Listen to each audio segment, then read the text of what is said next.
Hello everyone, this is Dan Gramza and welcome to Gramza Market Studies for Friday, May 22nd.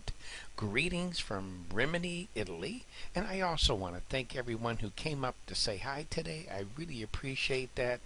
It really helps make my trip special. Let's move on and take a look at what's going on with the Nasdaq market.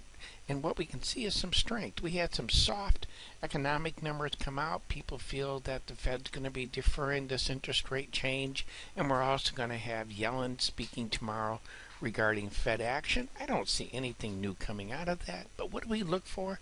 I look for continuation going into the weekend, as you and I have talked about before.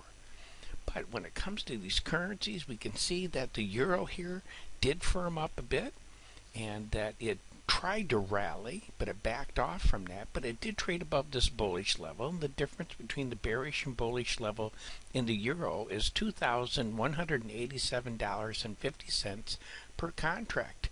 Over here in the Swissy, the difference between the bearish and bullish level in that market is $2,250. This line right here should be a red line. And what else? Oh, let's talk about our friend, the British pound. It also traded above its bullish level, and the difference here is $625 per contract. I do look for these currencies to follow through, though, in today's session. I think the dollar is going to remain weaker. And let's move on over to interest rates.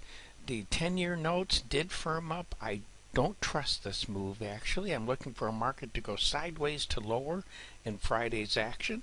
Gold, on the other hand, the sideways move is what we are looking for, and that's what we have right here. I'm looking for more of the same. Copper did trade above its bullish level, and the difference between the bearish and bullish level in that market is $1,000 per contract. I'm looking for a slightly higher move on Friday, but not a dramatic move in that market. Crude oil, on the other hand, did firm up as the dollar got weaker. It's a logical move, and again, I don't have a lot of confidence in its ability to maintain the kind of momentum that you're seeing here. So I'm looking for a quiet day on Friday for crude oil. And if we take a look at the grains, if we look at soybeans, unchanged type move is what we're looking for. We have that kind of behavior. I think right now we need to be cautious. This is setting up like a market that wants to go higher, even though we do have a bearish close. Well, that concludes today's market studies. Thank you for being with me. I'm looking forward to being with you again, and in the meantime, take care.